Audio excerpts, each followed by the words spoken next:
Tom Scott has a way of making any topic interesting, even if it feels at first like it wouldn't be interesting to me.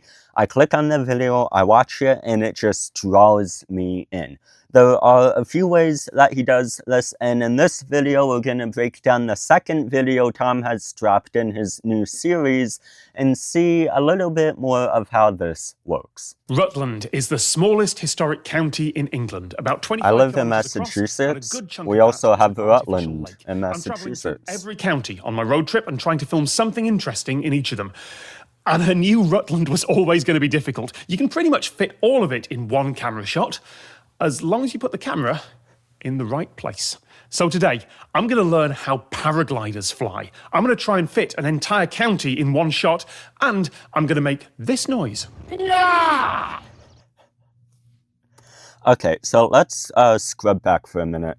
What we've done is he has reintroduced this series of I'm visiting every English county and doing cool stuff in each one.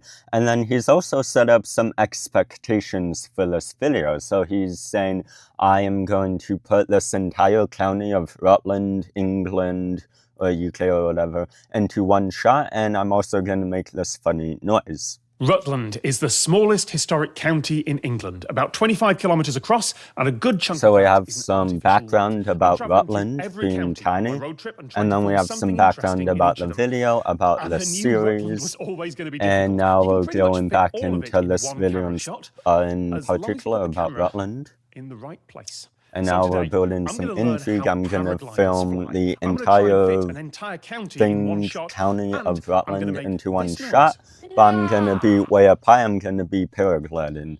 Which And is now why I we're was at a into the former video. royal... I would say that's right about the intro. That was right about 30 seconds. That was pretty good intro. I might have added some maps, might have added some different this or that, but overall I'm pretty good. I'm interested about paragliders, I'm interested about Rutland, I'm interested. Air Force Base, was escorted down a couple of the old runways and met Mick, who used to be a pilot in the RAF and who's now part of the Hang Gliding and Paragliding Association. Good morning. Mick, good morning. Hello, hello. How are you doing? I'm good. Yourself? Yeah, very good. Excited Look forward about to this. Yes. So am I. First time. Yeah.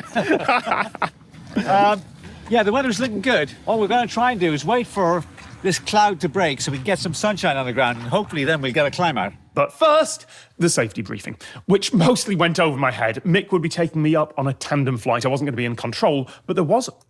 Now that cloud, that thing about like we need some clear skies so it can go up, that is a bit of a mini problem within the bigger video problem of getting all of Rutland into one camera shot. So I'm assuming that we're gonna come back to that. Maybe we'll have some more issues about the clouds not being able to part. We'll see.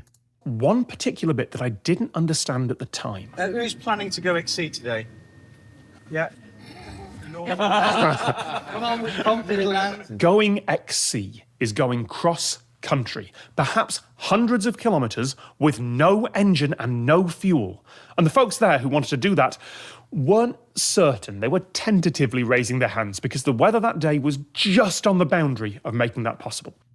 See, like I said, the weather that day was just making that. So we introduced that issue of like, we need to make sure we have clear skies. Now we're gonna keep touching on that for a bit.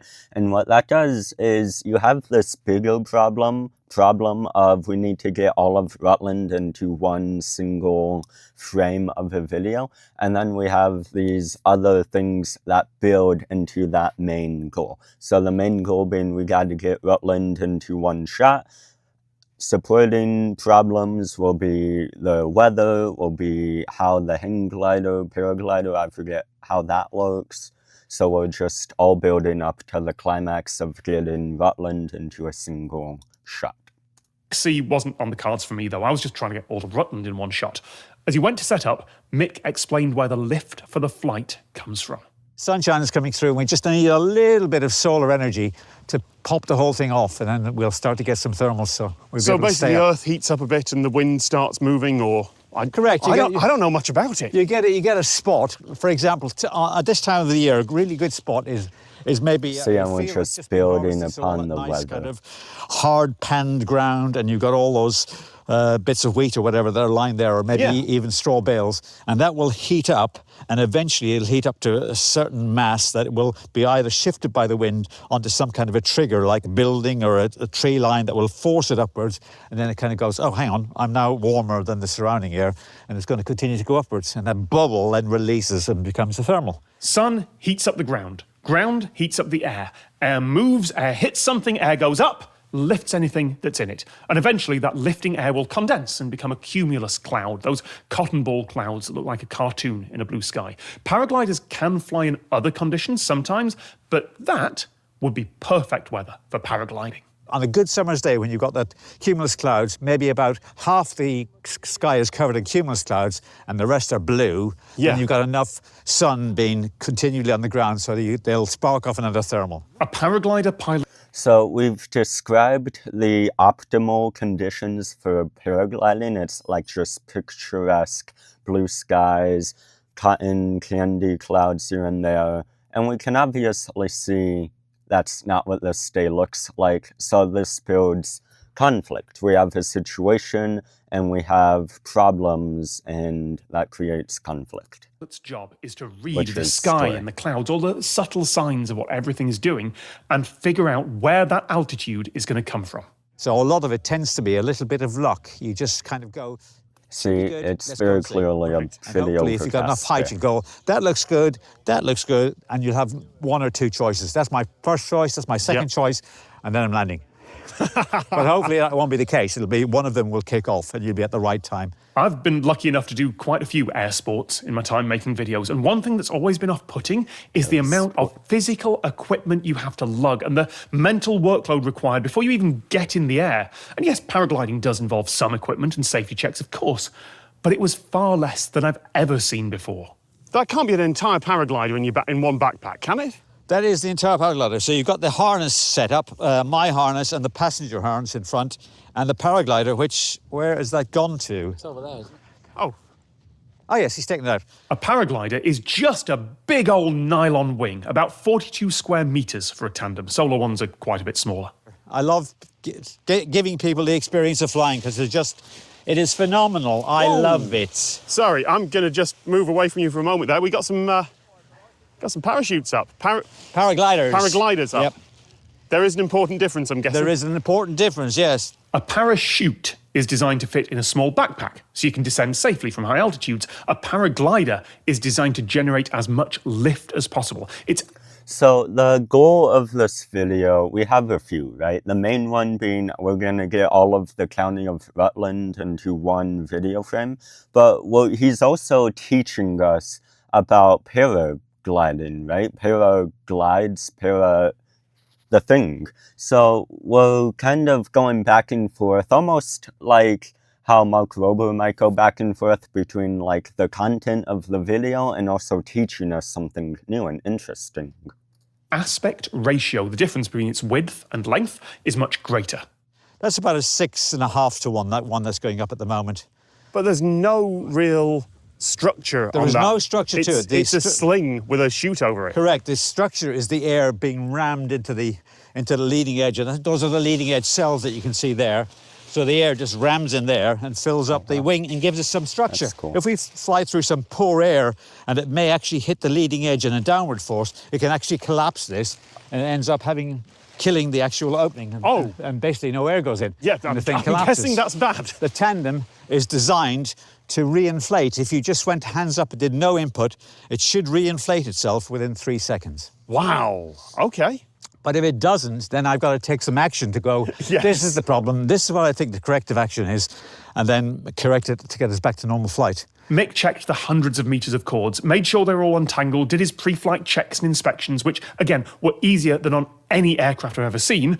He also explained how he steers. This is what we use to control the wing. So if I pull the right-hand brake handle down, it will deflect the trailing edge of the wing and literally pull it down into a kind of a curtain, which just produces drag, and it stops that side from flying or slows it down. That's a really important safety thing. While you're turning a paraglider or a parachute, you increase drag and increase your sink rate. One of the leading causes of injuries and deaths in air sports is turning too low. So when we're flying today, So the way that he goes back and forth between him at his like dining room table setting and then him out in the field talking with the professionals, doing the different things, what it does is it adds structure. So if this was just a vlog, if it was just Tom and I forget this gentleman's name out in the field talking about how this all works, I think it wouldn't be quite as effective as drawing us in or quite as effective as making sure we get all of the bits of information that we need. But with Tom being in his kitchen, like talking into the microphone with his cup of tea, and he's kind of emphasizing the certain things we need to be paying attention to. He's making sure we're remembering, like, remember we're going to be doing this, remember that, don't forget about this. That way we have some sort of hierarchy in our mind of this is like the really important information, this is less important information, and so on and so forth. That creates organization, because if it's just constant information coming at us, our brain would be overloaded and this video wouldn't feel as cohesive, it wouldn't feel like there's a strong backbone to it. I don't want to see your hands anywhere above this bar. Okay, that's fine. What I don't want you is going up here and kind of pulling on this. Absolutely not. And that would not be good. I can 100% promise you I'm going to follow that Probably instruction. your hand will be here. Now, sorry, something's... Yep. Oh, In the background there is the first I love how Tom is like just so excited, so enthusiastic, and he's so distractible. He's like, oh wait, hold on, there's something really cool happening right behind you. Let me just get that on my camera real quick. takeoff of the day. He's called Nick. Yes, he's got it. he's got it. And while it's not obvious from that camera angle, he was attached to a winch that was pulling him forward. Because you might have noticed, there wasn't much wind on the ground. So the initial altitude and speed comes from a mechanical winch at the other end of the field. You'll hear some radio calls later between the winch and the launch site. That winch cable has a little parachute on it, so there's not hundreds of meters of metal cable slamming to the ground after Nick gets to the top and detaches. So he'll get up to probably about 700 or 800 feet on the release. Wow. And similarly for us. So he should be coming up to the top of the toe about now, and you'll just see the This parachute actually drop off as he looks pulls the so release. fun. I think there we go. This makes me Parachute want off to now. try it. Parachute opens. And he's free flying. And free to go where he wants. And now Right. hopefully he'll find something and he'll climb out and he's gone Yeah. for the day. The weather was starting to brighten up. We could start to see some individual clouds off in the distance, and more people were launching. See, so that problem we established early on of optimally we'll have blue skies and cotton candy clouds, cumulus clouds, I think they're technically called. Now, as the video goes on, we're just going to build towards a solution to that problem of it being an overcast day. How many times have you rigged up a chute like this now? It's not a chute. How many times have you rigged up a glider like this? I corrected myself. I got myself there. Paraglider. Paragliding, not a chute. Rig this up. Obviously different. Oh, I don't know. I've been a tandem pilot now for 6 or 7 years, so I think I've done over 300 tandem flights, and my own personal flight log is probably over 1,000 launches. Been doing it for 25 years. I've got just coming up to 1,000 hours, but I'm also an ex-military pilot, so I used to fly fast jets in the Air Force, so I am Maverick. You know, that bit of information about this gentleman is really interesting to me. You know what might have been a cool thing to have for like the intro of these videos is almost like, you know how they have on podcasts, they just get like the cool clips? Or I'm thinking Michelle Carre, she kind of select some of the really interesting bits to tease you at the beginning of the video. That might be a cool thing to implement in a series like this. I've talked to a couple of RAF people. There's no way your nickname was as cool as Maverick. No, it's not. No, it's not. The one I met was Bog Eye. Bog Eye, yeah. My nickname is, my surname is Roach, and my nickname is Cockroach. Right, yep. There you go.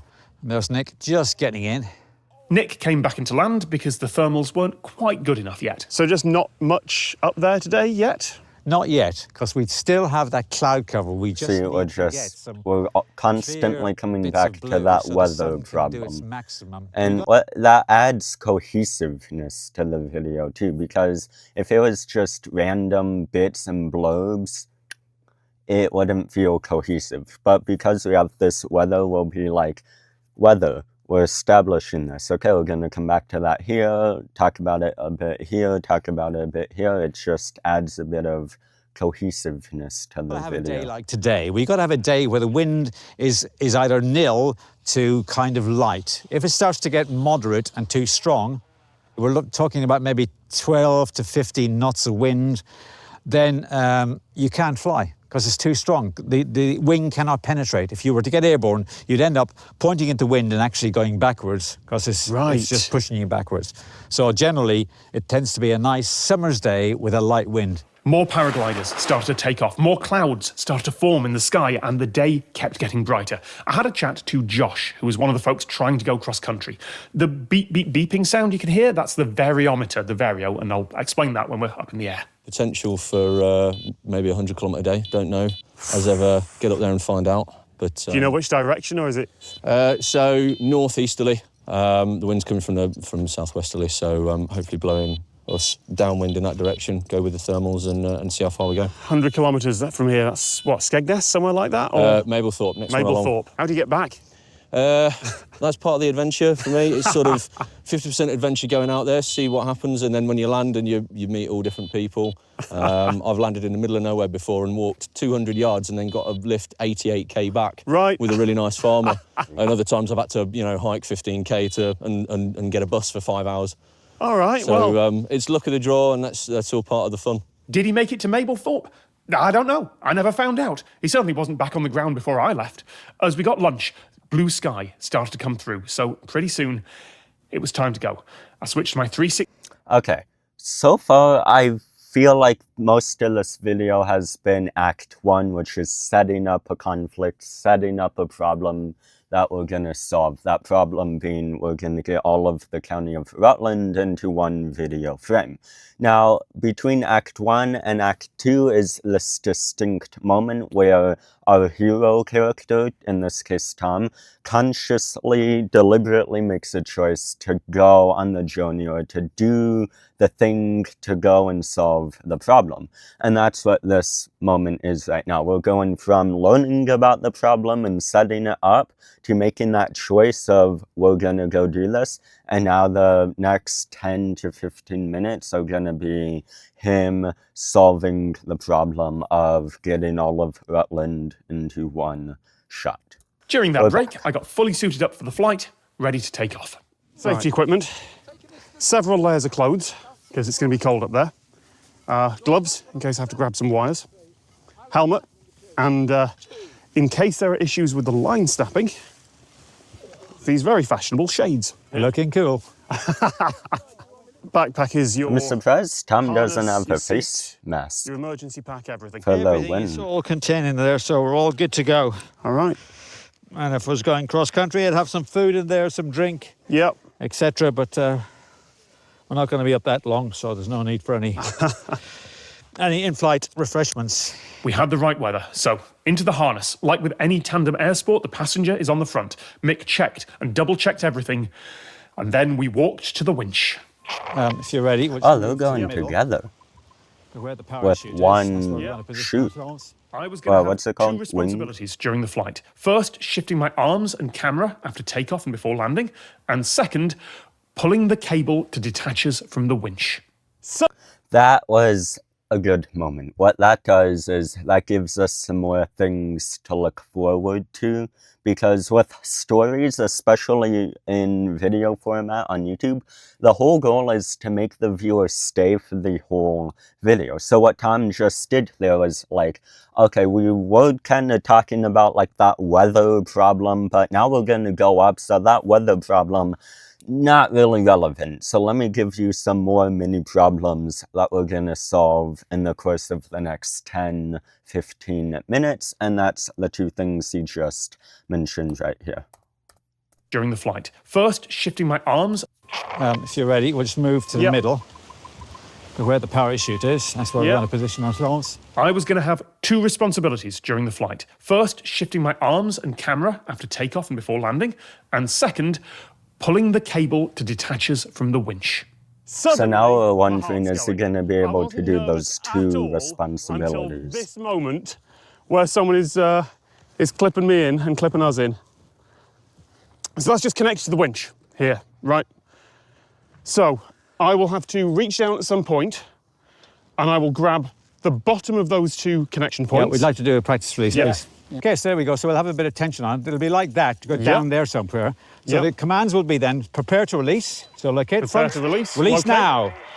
Lovely. Oh, Perfect. simple as that. That's it. Okay. Let's That get easy. ourselves hooked up and let's do it. Ah, okay.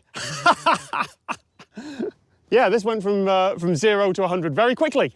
So when the line comes into tension, I'm going to say to you, walk forward. And I want you to walk forward with purpose and leaning forward, okay? Don't get... Leaning forward, yeah, leaning really. forward yeah. all the time. If we're pulled back, just accept it, but keep leaning forward. Okay. So last check then, let me just have a quick look at your harness. Yep. Everything's good, you got that done up. You got your gloves, you got your glasses. Yep. Let's go and do it. Oh. My green line. Oh, okay. The white one. Okay, up slack when you're ready, please. Take up slack on the green line. Up slack, green line. Right, so we can see our line of advance. The line Yep. will come in. When I say walk, we'll just walk forward. Okay. Ooh. Happy? Yeah. Okay, good. Yeah. Well, Okay, walk. Tension. walking. Nice. All out, all out, all out.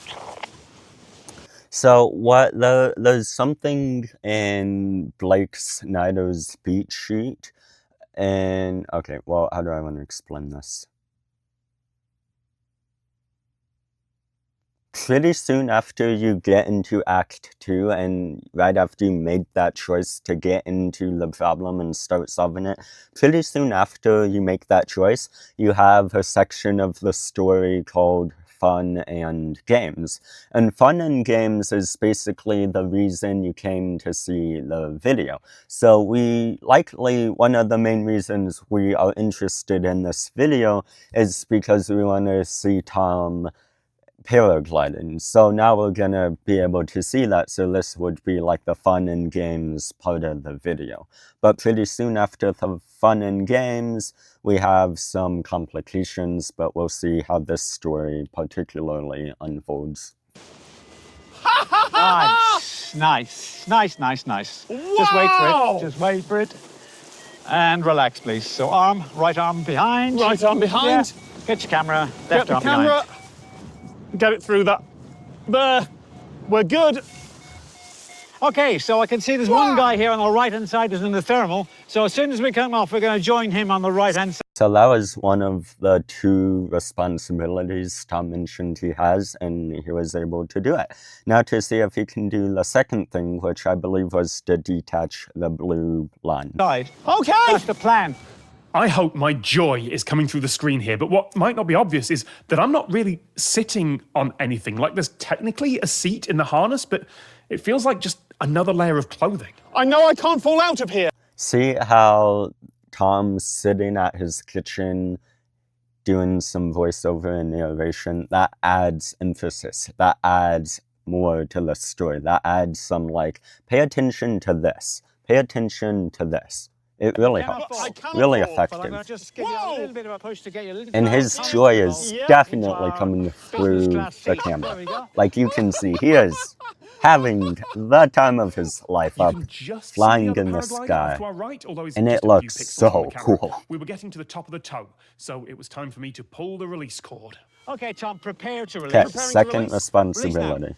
Pull. Can he do it? Lovely, we're done. Oh my God. Let Great, go. he did it. We're now Oh. free. Now, Oh, wow. hopefully he introduces a couple more problems here soon.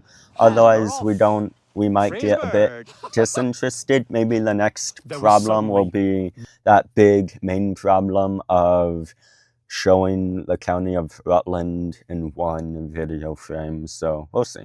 Nothing between me and the ground. That winch had felt like a connection in my head, and I guess it was, but I was now flying in a way that I have never felt before. And it This was should have been the staggering. thumbnail. Something just on our right here.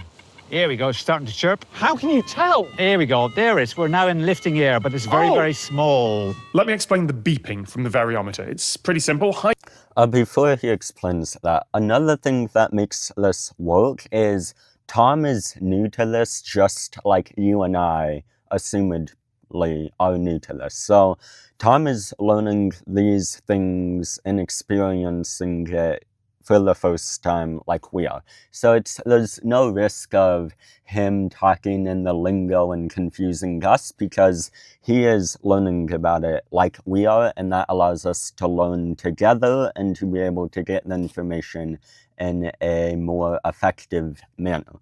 Now, he obviously, this sit-down talk is recorded after the event, so he's able to process the information and give it to us in a more concise form, like what he's about to do. But having both of those elements of experiencing it for the first time, as well as being able to be a sort of expert, at least compared to us, and being able to share that information in a concise teacher-to-student manner, both of those are really helpful. High-pitched beeping means you're ascending, low-pitched means you're descending. The faster the beeps, the faster the climb, or the fall. There are no visual cues for rising or falling when you're up there, so after a while, you don't really hear the beeps anymore. It just feels like you instinctively know, okay, this is what my altitude's doing. Mick was now trying to find his way into a thermal, into an updraft of air. He's in lift, so I'm going to go to him. I can see he's climbing. Yes. We're going to go to him. Yes, I can see that. Now we're going to come left. I want you to put your right leg over your left, please, and lean on your left-hand hip. That's it. Now we're in lift, and we're still in lift. This is good. See what I mean about Tom experiencing it at the same time as us? There we go. Tom doesn't know what he's doing. We don't know what he's doing. I'm really, like, the fact that you can just lean and steer, that's pretty cool to me, that's pretty cool to Tom, hopefully that's pretty cool to you. It's just everybody's feeling this sense of awe and wonder, and in one sense Tom is teaching us about this, but in another sense he's providing a lens for the guy behind him, I forget his name, Mitch I think, to be the teacher for both him and for us. A tandem out climbing a solo. Why not? It's been done. Oh, that's I nice. can feel that. Yeah. Cleo Abram and Michelle Torre also do a good job of balancing that learning with us and teaching to us. Let me see, about 1 meter a second, so that's good. I realise now I didn't quite follow Mick's instructions there. I didn't put my right leg over the left, but the reason I'm holding that position and leaning is to alter both the drag and the centre of gravity so we can turn faster. Apologies if the shot is a bit dizzying, but there is a good reason. Mick is trying to keep us inside the thermal, inside this little patch of air that is going up so quickly and taking us along for the ride. Just a gentle lean on that side, that's all. Okay, that's... Nothing major. Just helps the efficiency. And we're now going up at 1.8 meters per second, and we're passing 1,200 feet above the ground. And this is just a chimney of air going straight up. That's it. It's just a bubble of air, which we are in the middle of, taking advantage of all this free, absolutely free, God-given lift. Oh, I'm just looking down at how... That's crazy. How small everyone's They're going to get much, much smaller. Okay, I will admit I'm getting a little bit bored. I know there is that problem of getting like higher and higher so we can get the county in one shot, but I'm really hoping that we get some raised stakes here in a couple minutes. There's no risk of an oncoming paraglider. No, here he is. So we're being outclimbed by the solo. I know, here. so he's got a better part of the thermal, so we're going to move over towards his area and we'll join him. All right, I'm going to stop leaning to the left. The weather was near perfect, and we just kept climbing. So 2.5 meters every second. 2.5 meters a second up. No, that is genuinely like just elevator speed. Yeah, we've gone out one side, so we need to just extend slightly towards the lake, I think, because I think it's just a little bit more over on this side here. Okay, so that's the town of Stamford. You can see down there, just past the big cement. That view is impressive, though. I'll wave to Colin Furs. He's down there somewhere, no doubt. Mick read the sunlight, the other gliders, the feel of the wing and how we were moving about in the air, and he was able to find thermals through what seemed like magic. And what really surprised me was it's not a gradual change at the edge of a thermal. The lift doesn't slowly go away over a few seconds. When you move out of a thermal, it feels like you've passed through some magic wall. You feel like you're dropping down just because the updraft goes away like that. And then you get back into the thermal and whoop, off you go. Find out exactly where the sweet spot is of the thermal Right. to maximise our climb. Oh, so we just got to go Oh, to the front. I felt that. We just got to the front. A little bit too far forward. I suppose it's fine that there There we isn't go, like right another quickly. added conflict something here happened. because we have that overarching, like now we're kind of building, the sole conflict is getting high enough to see all of Rutland in one camera view, right?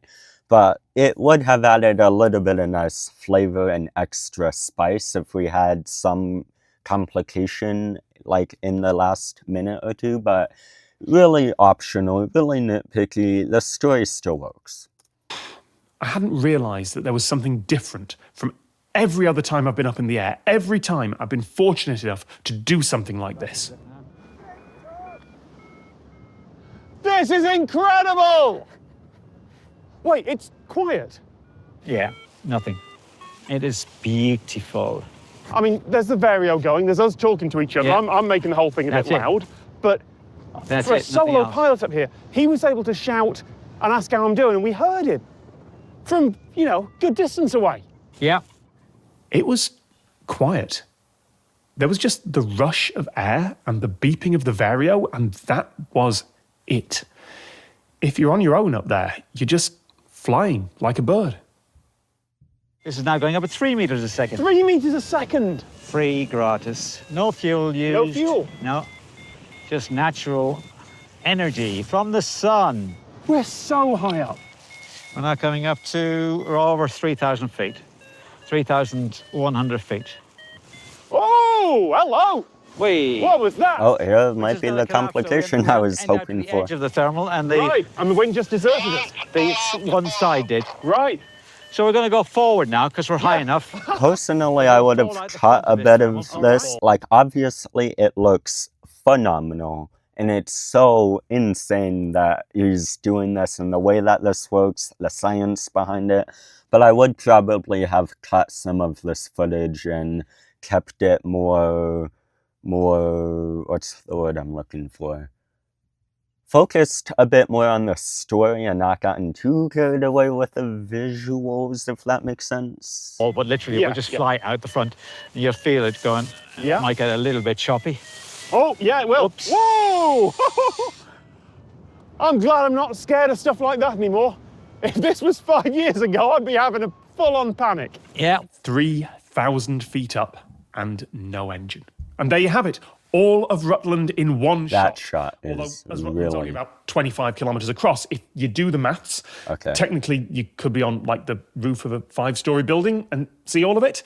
I don't think Rutland has many buildings that tall, though. We'll try and fly out of the cloud. So we've completed the big overarching goal of the video, which was to get all of Rutland inside one shot. And he did kind of cheat using that like globe effect with the, what is like the Insta 360. That's it. I would still count it though. But the question that I have is, now that the big main narrative of getting Rutland in one shot is done, what's gonna be the conflict that keeps us watching for the last 5 minutes? I'm assuming it's gonna be how do we land, but let's see how Now this forward. goes. Yeah. And that will naturally put us into sinking air. Okay. And if it doesn't sink, I've got techniques to get us down. There we are. spiral dives. I've got What? techniques to The get us spiral done. dives will happen shortly. We weren't going to do those at that altitude. But for every bit of air lifted up, another will be coming back down towards Earth. A little bit choppy. A little bit choppy. That's because now going into big sinking air. Going down at 3 meters a second now. Oh, wow. I've said wow so many times. I don't have a better word for this. This is incredible. Awesome! You've taken some Americans up You before, can be, right? yes. And this is a kind of a general kind of height that you're flying cross country. You'd be up to cloud base. The cloud base today, if we went up to the cloud base, would be about 4,500 feet. So you get up to cloud base. Wait, we're closer to the clouds than the ground, right? Oh, yeah, we are. And then we'd then set off on a glide and go downwind on a glide, and then go back up to cloud base again, hopefully finding another. I feel like this little part about them descending would be kind of Act 3. Usually, or maybe like right before, like sometime after they ascended into the sky and were flying around for a bit.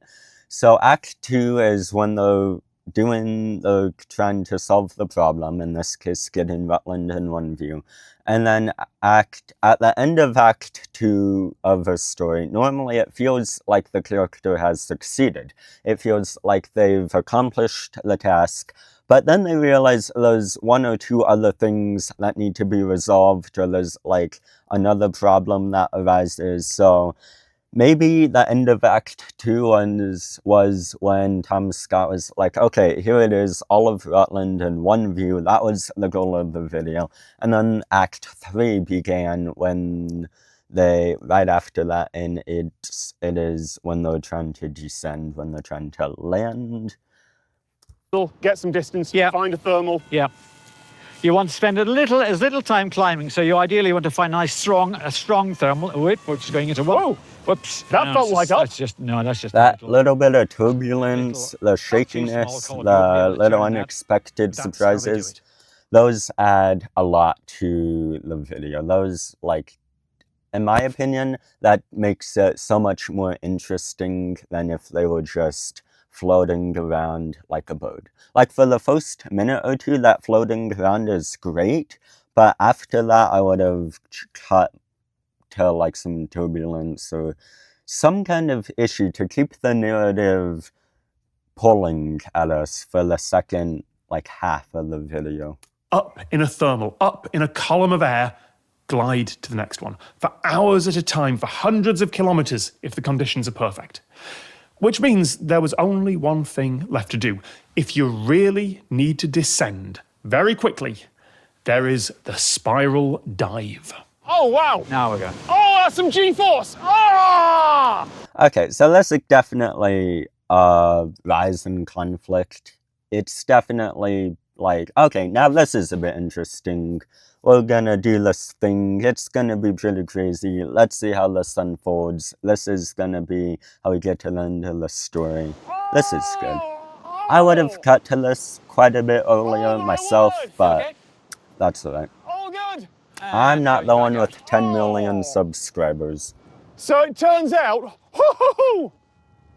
There we when go. you pull what felt like 2G with a 360 camera on a very long stick. It was quite heavy. It's quite heavy. I've got the wrist strap on, but audience will have an interesting shot there. What, 2.5 G that felt like? Oh, let's go now one to the right. Here we go. Okay. Coming around. I'm going to brace for this one.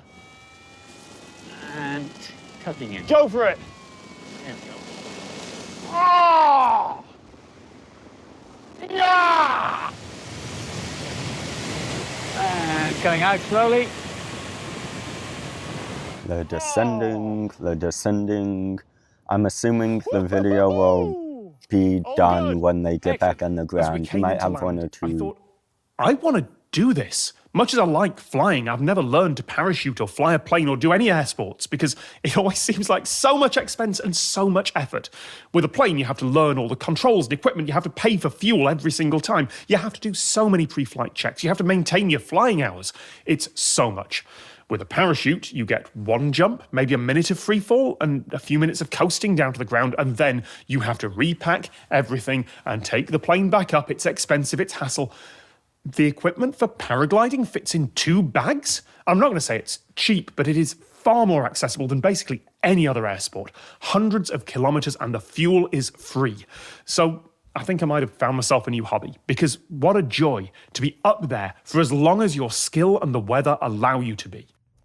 One of the things about making things like interesting, one of the things about having interesting videos is you as the person making the video, you have to be interested. And Tom Scott does this so well. So many other creators do this so well, but Tom Scott is evidently very genuinely curious about this, and that adds to making us more curious about this. Because the problems of, like, let's get Rutland into one view, that creates curiosity in us, and all of these little story hacks and formulas, they help make us more curious and more engaged. But ultimately, the fact that Tom is super interested in this, that is like the most important aspect of what will make this interesting. Because you could have the story, but Tom could be uninterested in this, and this video wouldn't work at all. So Tucked my arms back through the harness and got ready to land and to run. Mick warned me about ground rush, the optical illusion of the ground rushing up to meet you as you realise how close it is. So be ready as the front foot hits the ground. It should all... see that ground rush thing, that like adds a bit of conflict. Like I was saying, like I was kind of hoping for the last few minutes, I wish we had some conflict. Ground rush, the way that he introduces that and establishes that makes it a bit of a conflict that we can overcome. And that makes it interesting, and that makes me want to stay towards the end of the video. Great. already be running Okay. rather than static otherwise. Otherwise, I'm going to trip over and you're going to trip over behind. Correct. It's all going to Yep. look very, very ugly. Oh, you're right about ground rush. That's... All right, here we go. There's going to be a lot more ground rush coming up, Yep. so just be ready Okay. for it. But we should be fine. Should be fine, Lee. Here we go. And I'm going to accelerate now. That's Yep. coming down. Just going to accelerate. Yeah. Not that much. It's a bit hard to down tell right now. how close they Yep. are to the Here we go. ground. And slowing down, slowing down, slowing down. And stand up. Stand up, Yep. stand up, stand up. And move forward, move forward, move forward. And let the wing come down to the left-hand side. Look at the wing. And we'll just let it come down to the left-hand side. Yeah. Here it comes. Look at that, they Clapping, stuck clapping. the And landing. that's it, we're done. Okay. Oh, thank you so High much. five. Pleasure, Tom. Nearly hit you in the face. Pleasure, pleasure. Thank you so, so much. That was perfect. That was so good. Perfect. We had a great climb out, and you know we got up to $3,000, which is just superb. Oh. Superb. Doesn't get any better than that. That's a wrap. He's Thank you so having much. so much Oh, fun. my word. And that makes it so much fun to watch. And now the video is over. That was a great video. That was a great episode. Loved it. Absolutely loved that. And now I have something else to think about in my free time.